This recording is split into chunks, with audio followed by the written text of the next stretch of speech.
Good morning, everyone. For the first time ever, I'm actually coming live with a really decent connection because I'm in a house for once. I hope we've all been well. I'm actually looking really forward to this live this morning.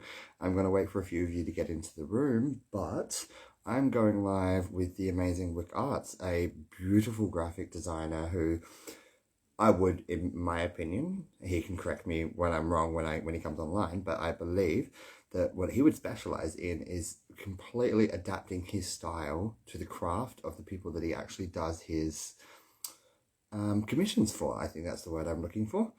I am so excited to have him join us because he's created his own tarot deck. He works as a graphic designer full time.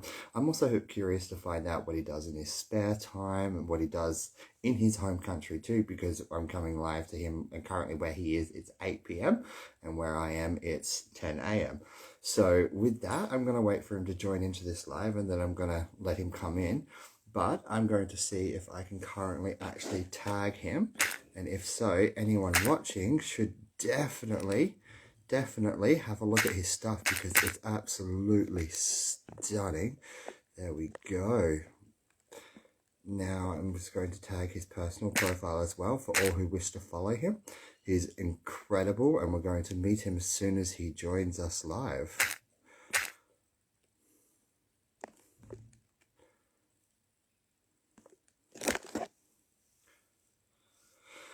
I hope everyone is well. I actually have a few pieces of jewelry that I made last night that I wish to show you all as well. I know I added them to my story, but while we wait, I just wanted to show you. So this here is a beautiful tiger's eye pendant that I created last night. And while I'm live, I wanted to announce that I will be putting these actually on my auntie's shop on eBay. So all of my products will now be available globally, purchasable on eBay. So feel free to support me in those endeavors and I will attach some links afterwards. So this is a copper woven tiger's eye pendant with a couple of glass beads, something that I'm starting to incorporate into my designs because I just find that it's just quite pretty. And then I've got this beautiful adventure own piece, which I made a cage from last night, completely experimental design.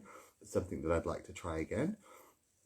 And it's got a quartz inclusion as well. So as you can see here, beautiful piece of adventurite on this side with a white quartz inclusion over here. And I've managed to wrap my weave in line with it.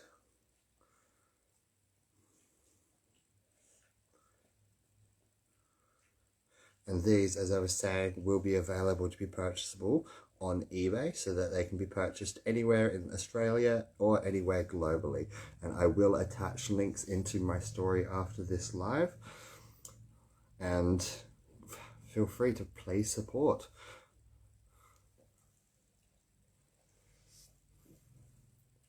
How are you, Freddie? Long time.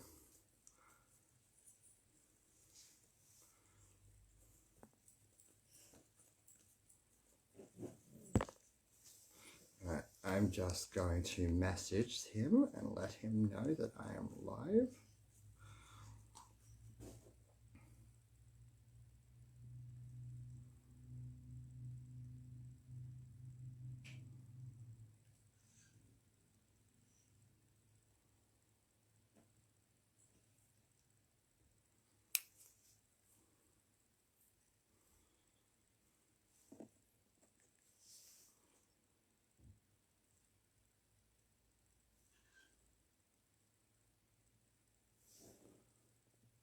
There we go. He is now joined, so I'm just going to get them to join in.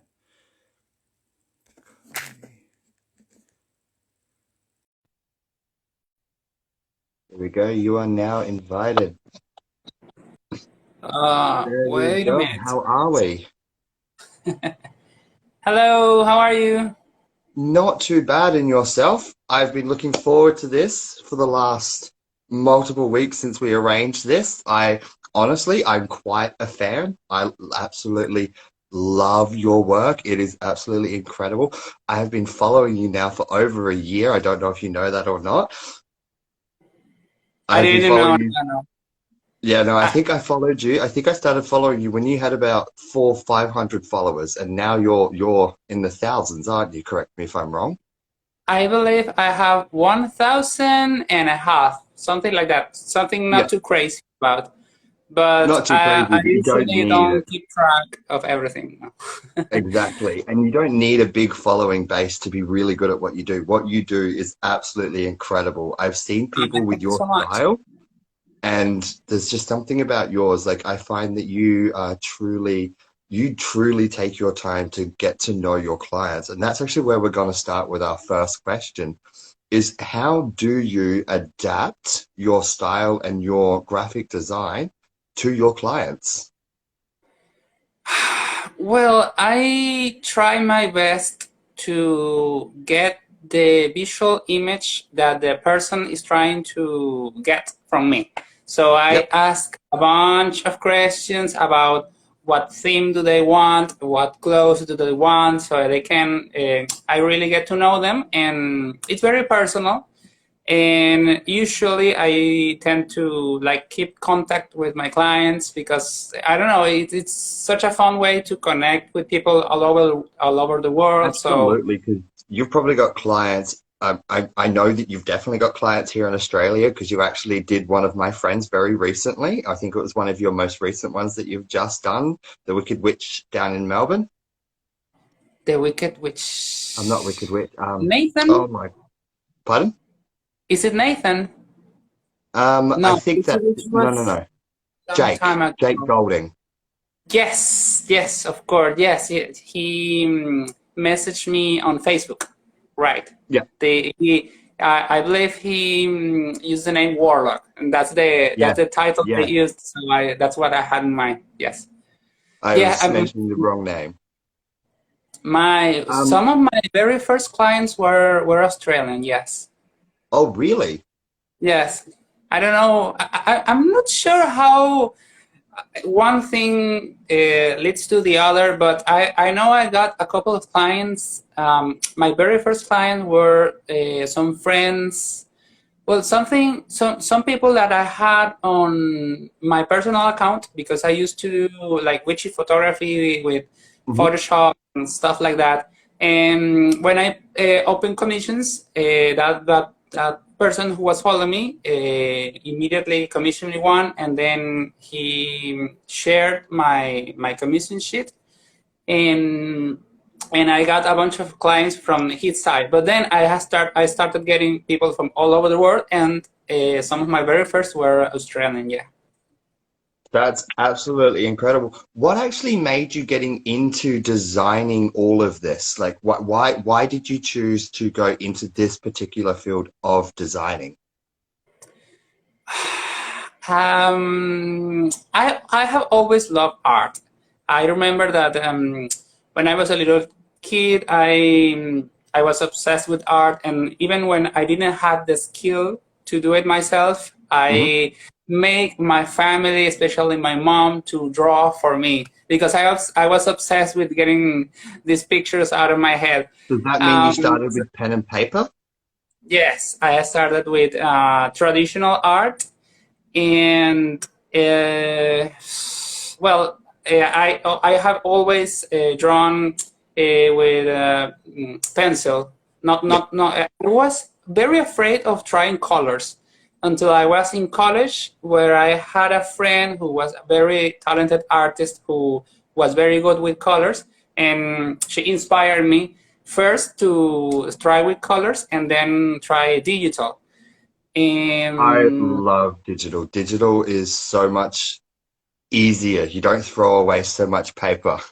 yes, exactly. You can paint with light, so you don't have to worry about materials. Exactly. You I can, completely feel you when it comes to working in black and white because all of the stuff that you've probably seen me draw if you've been on my profile is all black and white. It's all line work. I am so afraid of color. I've got Prismacolors at home. I've got these beautiful pencils. I'm too scared to use them. yeah, color is very scary, honestly. It's very Like, unforgiving. yeah, actually, what the reason I discovered the thing of black, white, and gold that I'm focusing right now is because I struggle a lot with color theory. Because Yeah. when you work in grayscale, you can focus in the contrast, the composition. But when you're using colors, even when you're shading, when you're using lights, every little tone, color tone, influence the other, and it's very, Hmm. very hard. It's just like when you put blues and greens together, it doesn't work the way that you want, because then you either get a darker shade, or you can Yeah. actually change the tone. And then if you go over something like, say for instance, you're drawing a tree and you want to put a blue sky behind it, but you also want to put some leaves behind it, then you just get this disgusting murky brown, and it's so unforgiving. Yeah. What can And I you're just say? Yeah. looking at me like, I've Especially been there. especially with traditional art, when you have to mix paint and the quality of the materials influence a lot, and you mess up a little proportion and you fuck up all the colors. Yep, and then At you've got to least in start digital all you over can, again. yeah, at least in digital you can use blue stroke and a yellow stroke, and it doesn't necessarily mix into green. You can No. play with contrast right, like that. So digital is great. Digital is so great. And the best thing about digital too is if you blend those colors the wrong way, you can go, oh no, undo. Undo, yes. You can work Undo with is different incredible. layers. You can try again. It's the Oh, best. layers. Layers have been a lifesaver. Actually, you probably could tell me this, but I on average, when I'm drawing my sketches on my tablet, I can use up to about 15 layers. With what you do, I feel like you'd do 15 plus so many more. Probably I start like 15 layers of just the draft, the sketches, because I place like 5 layers of reference photos, and then Hmm. I go 5 more layers of just the draft, like the subject, the background. Then I apply like let's say like a masking layer to make the draft really clear, so I can Yeah. draw upon it, and then I do the line art, and then I do a base layer, and then I place the color layers or the base But you're layer of already at the 15. thing, then the shading, the lighting. So many layers. So speaking of layers and art and graphic, like what software do you actually use for your designs? Like what sort of tablet do you use? What sort of software do you use? And what sort of pen do you use? Because I have a Samsung tablet and that's what I do everything on. Samsung tablet. Did you say Samsung Yeah. tablet? I started with a simple Wacom tablet that didn't Yep. have a I had a screen. little Wacom that was about this big. I started with a little bigger one. I have a fun story about that tablet because my parents give that tablet to me when I graduated from high school. And I used it like for 2 weeks. And then the software had a malfunction, and the brush Yep. strokes were not working. So I put my tablet away for years and years until maybe 5 years ago, maybe 4 years ago, that I started my first and only regular job.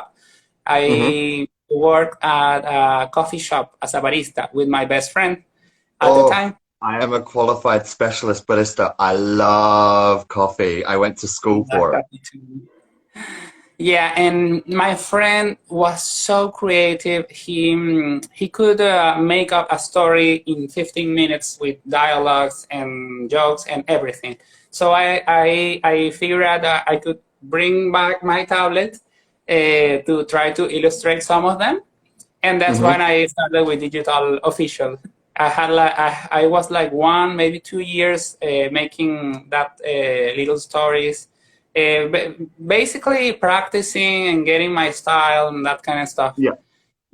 I before I absolutely start. love your style. Like I mentioned before, like there's a lot of people that do your particular style, but the way that you do it and the way that you personalize it with your clients is incredible. And leading on to that, what is it like working globally now? Because I know I work globally and it can be a little bit ego filling for our heads and we can be like, oh my God, and it can be a little overwhelming. But when you started working globally, as you said, Australians were your first clients.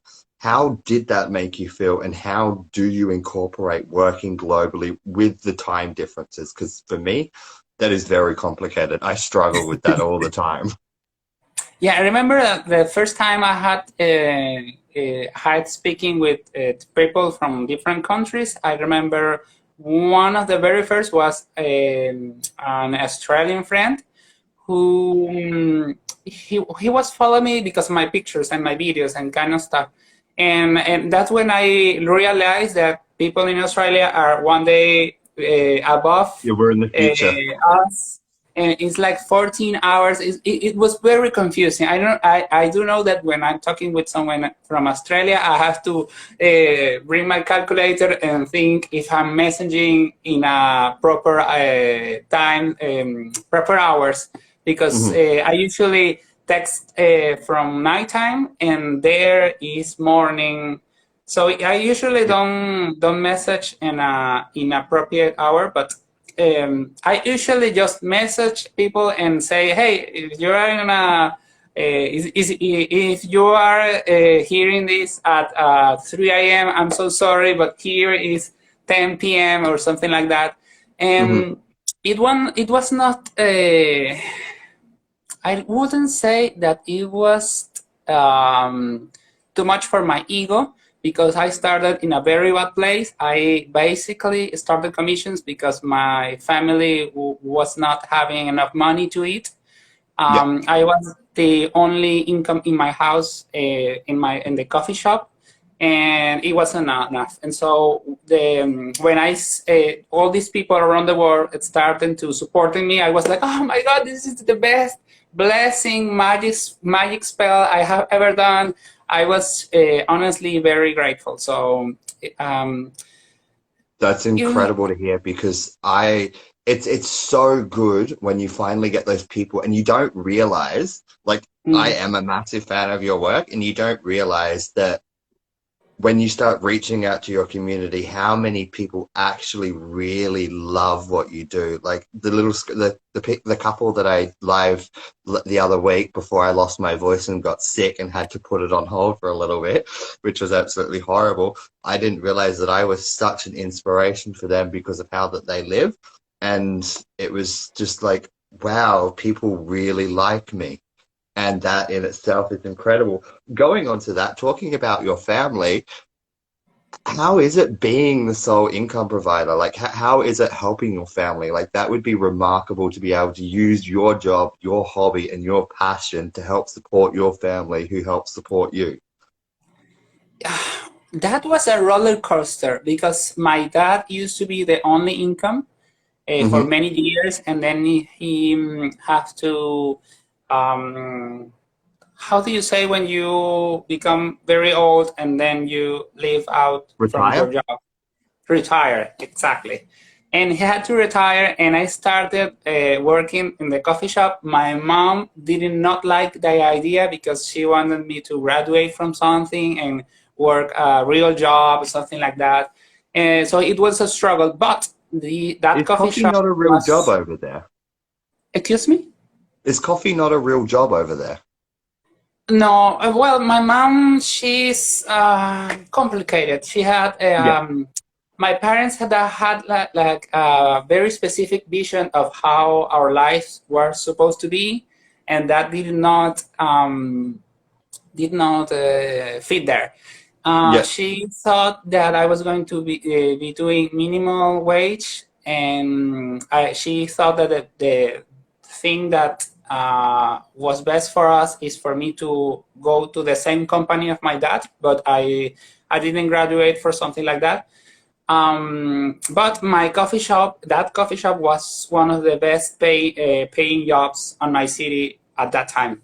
So when I Coffee in I Australia is started a in the very good job. groceries, my parents realized that they have to bow down and give me the position of provider, Yeah. and I did that for quite some time. I think it was 3 years, and then when I started, because the thing here in Venezuela is that you can be stable 1 year and the next year everything, because of inflation, went Hmm. up and you're not stable anymore. So I opened commissions and I started making money, and it was real money for the first time. And we realized that we had been surviving, not really living, Hmm. when we were able to buy real groceries and stuff like that.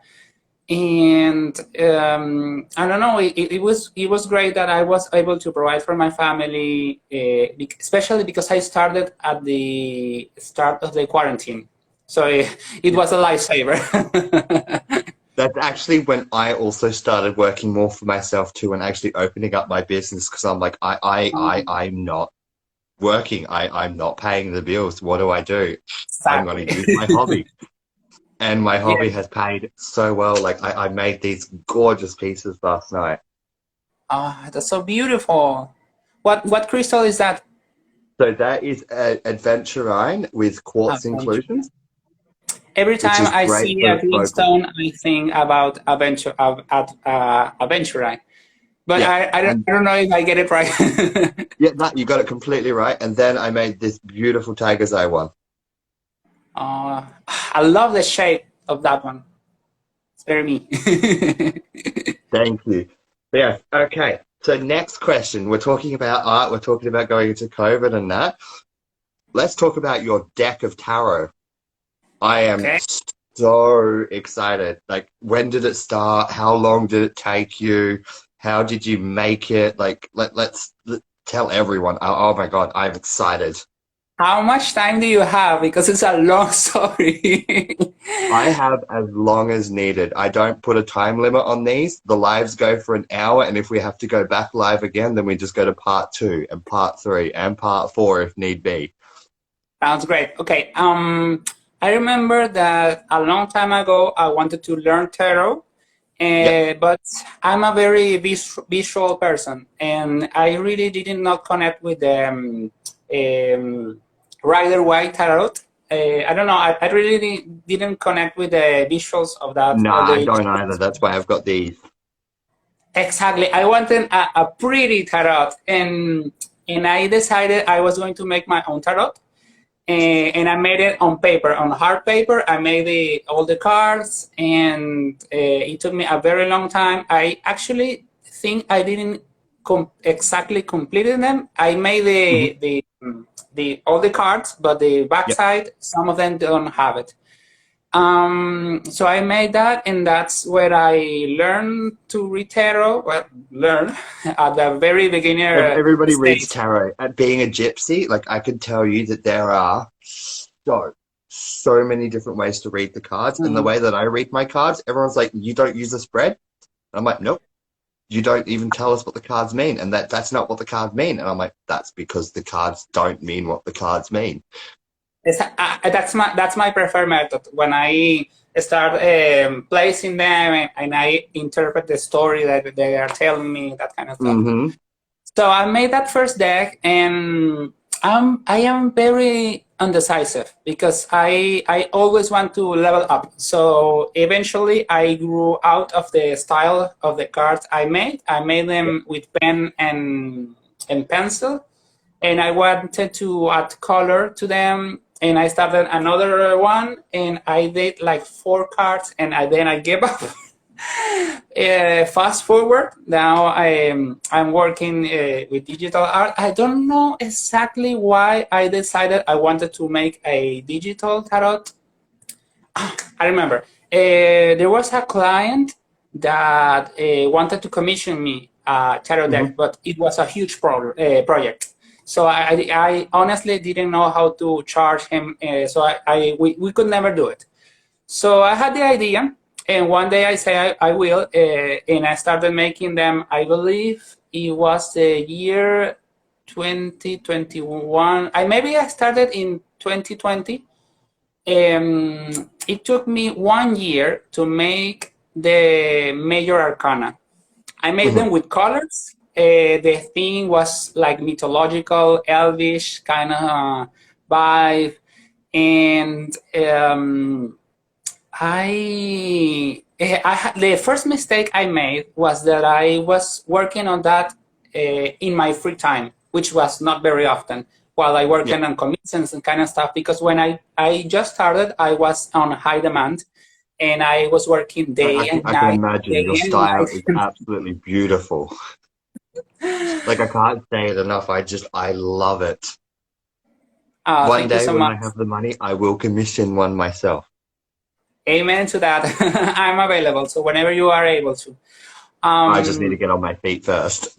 Yes, same. So because I've just opened a shop front, so I will soon. So I did that first batch of major arcana in colors, and it took me 1 year. And at the end of that year, I realized that my style have changed. Because in 1 year you have to your style, your technique just evolves, and everything changes. Everything evolves. Like what you do a year ago, like this here, I made this 2 years ago, and it is very different to everything that I make now. Mm-hmm. Yeah, that kind of stuff always happens. So the last card I made were not similar to the first one, and I wasn't really connecting them already. So I spoke with my co-creator, who is a friend, a tarotist friend. He's a professional tarotist, and he was basically my consultant. I asked him about the symbology and all that stuff, and he told me to finish the major arcana, and I did it by mimicking and copying the style of the first card, because that wasn't really my style anymore. So I finished that. I closed that cycle with the major arcana, and then I took little vacations. On October of 2021, I closed commissions, and I dedicate myself completely to do the tarot deck. And the first thing I did was to made all the drafts and all the sketches of the major arcana in one sitting. Before rendering, I didn't do them one by one. I made all the sketches and then slowly rendered them. And what was the reasoning behind doing that? Did that make it easier? Yes, it made it easier because I made the major arcana in 2 months, which is I learned that's like not easy to do, to complete the major arcana in 2 months, because many successful tarot artists that have done tarot decks in the past, they always say that they take like 5 years, for example, to make a tarot deck. They make 1 card per month, and I did That's very much like the deck that I use. This deck took her 4 years to make. Oh my God! I don't know how can they do that and stay consistent with the because she used a lot of the same images and copied and pasted them, just like you were explaining. So this man here is also very similar to this man here. That makes sense, but still, so she cut and pasted and moved things around in a lot of her images, and then eventually made them all seamless. Wow. That requires some discipline. I just don't have. So I have to make it quick, or I basically won't be able to make them. So I made the major arcana in 2 months, and the other thing I did was that I did it in gray and gold.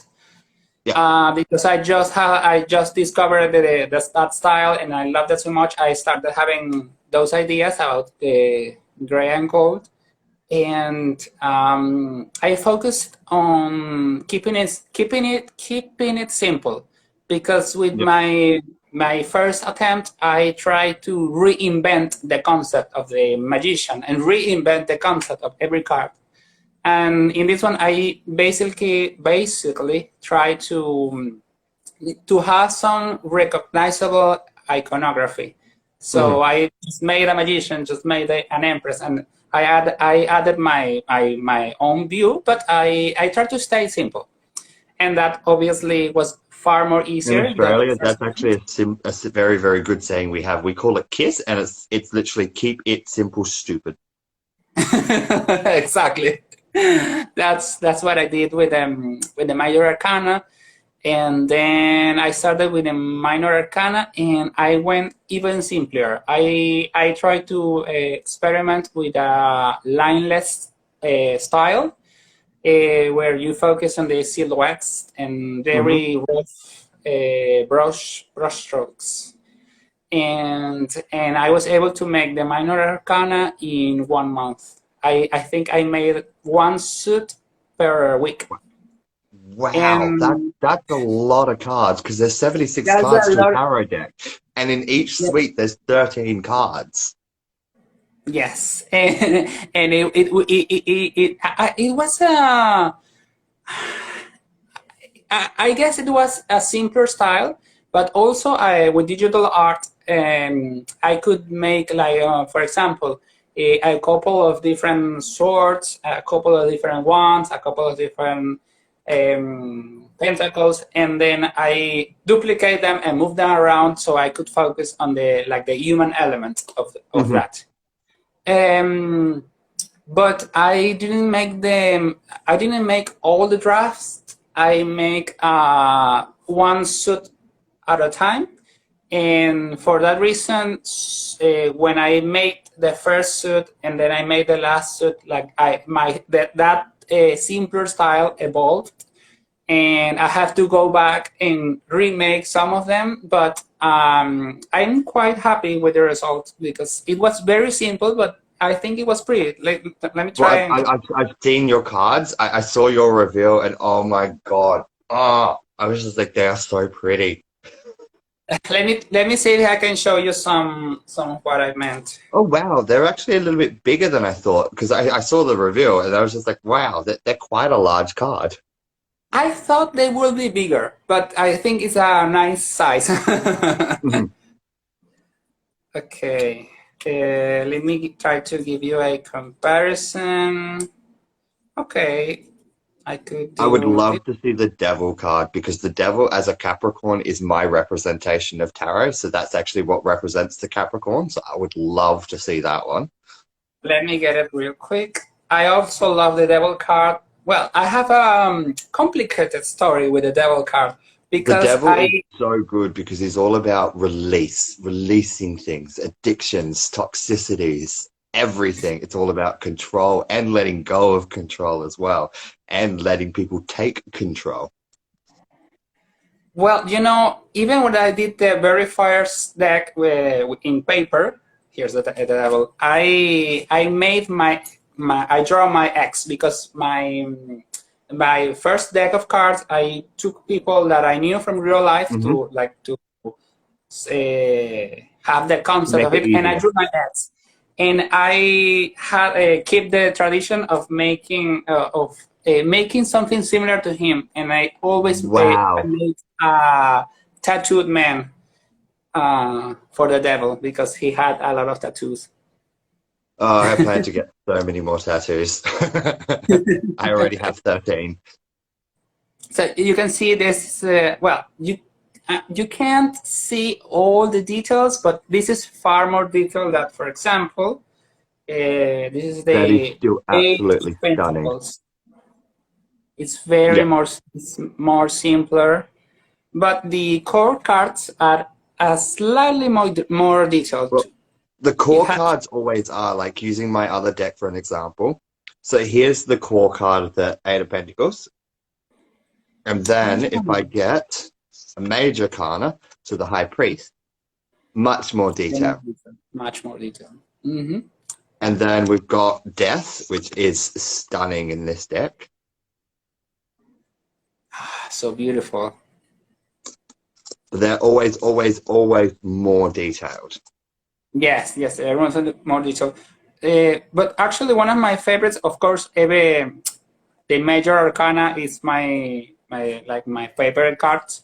But from the minor arcana, one of the core cards is one of my favorite is the King of Wands, because I was doing the that lineless that lineless art, and I think it went really detailed. I don't know. I love that card.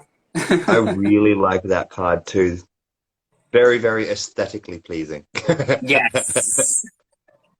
Some people say that well, of course, in modern times, a lot of mystical practices have become trendy and becomes like people use it like as an aesthetic. So there are lots of people who do the work of teaching that witchcraft is it's not an aesthetic. It's It not. doesn't have to look pretty.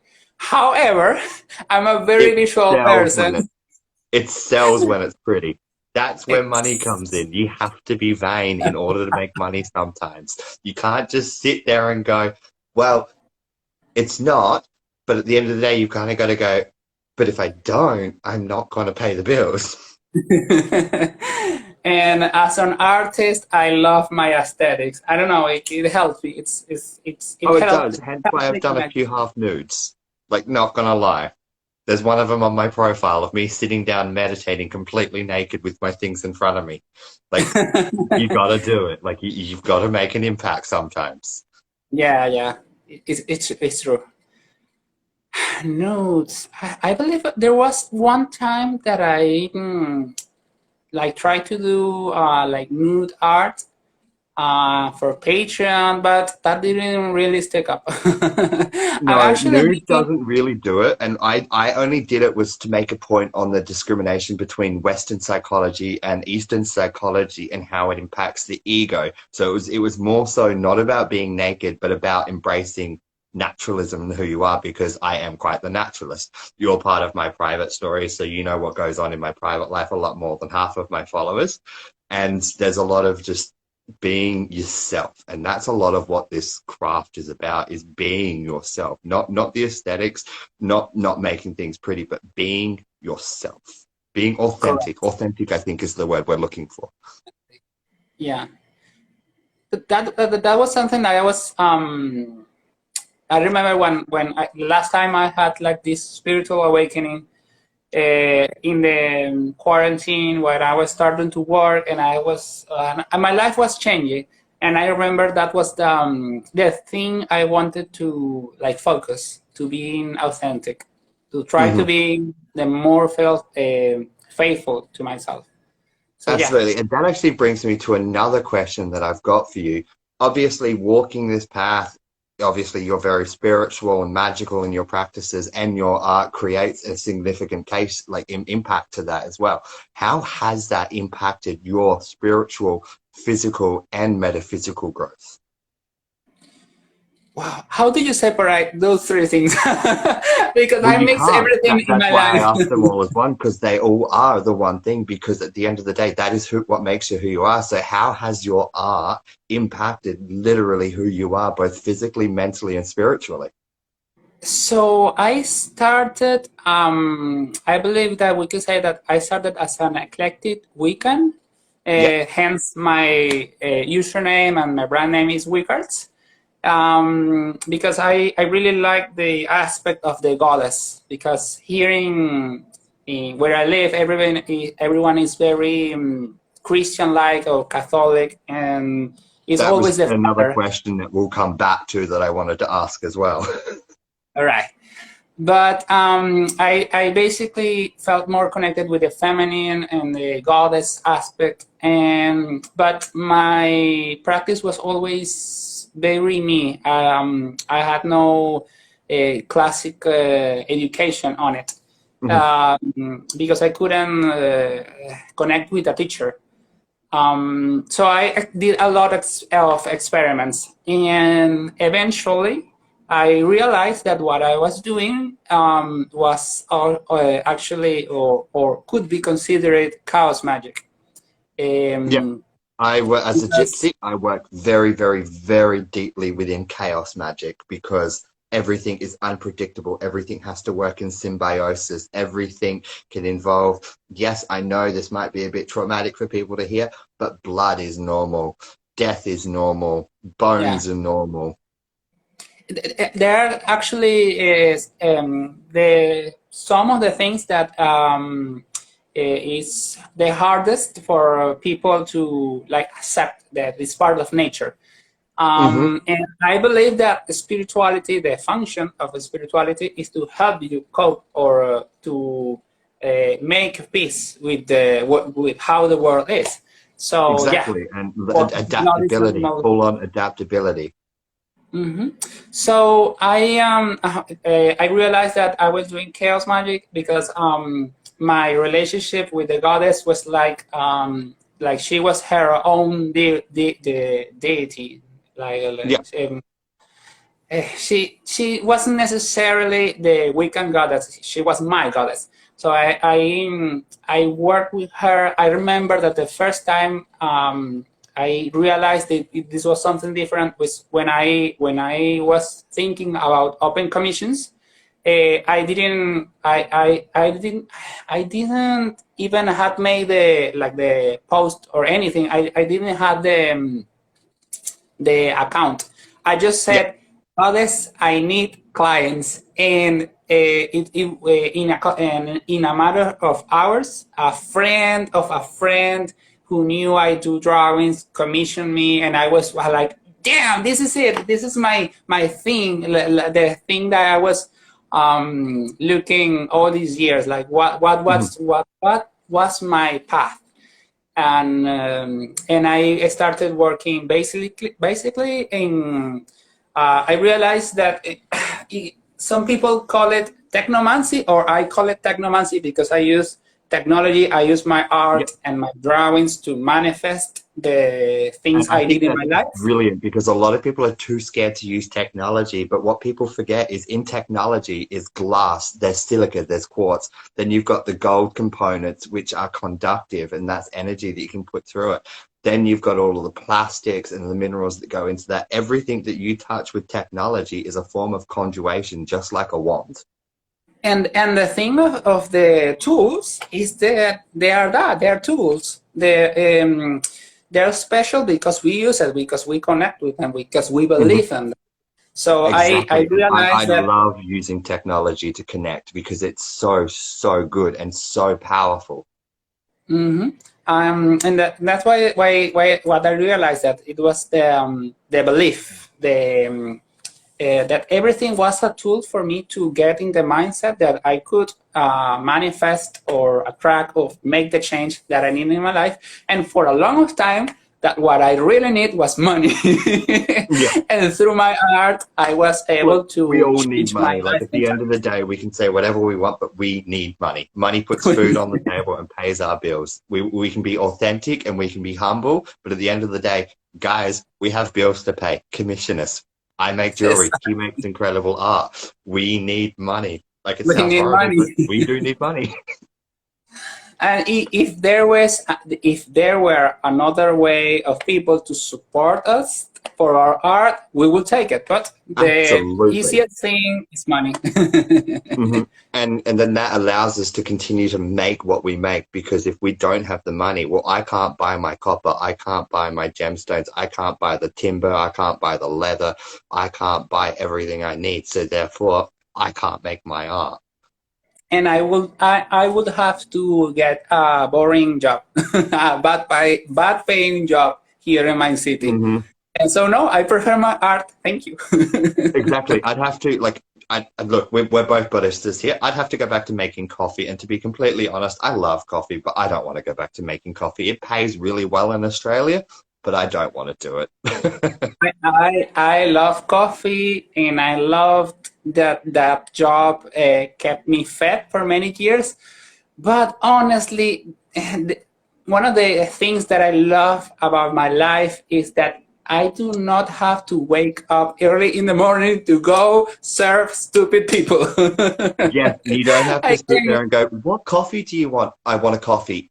What coffee do you want? I hated that, and I having to fight with the people that to explain them that the coffee they asked for is not this, is that, and blah blah blah. It's too painful. Try being in Australia. We invented so many types of coffee. Like we invented milk coffee, and oh my God. When someone comes in, they're like, I want a cappuccino without chocolate. You want a latte? Exactly. I remember once asked me about a cappuccino without foam, and I was like, that is a latte. That is a flat What? white.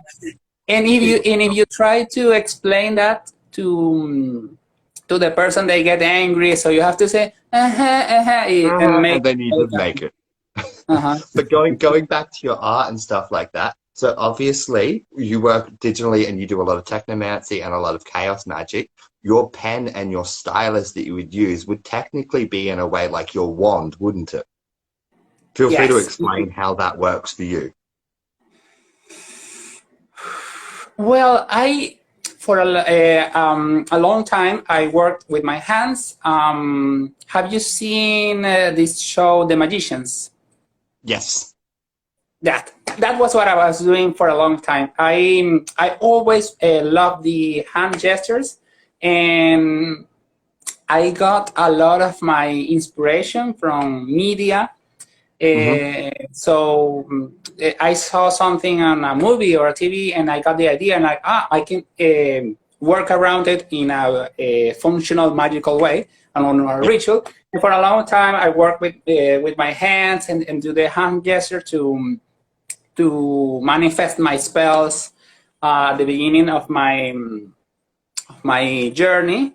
So what I do now is that I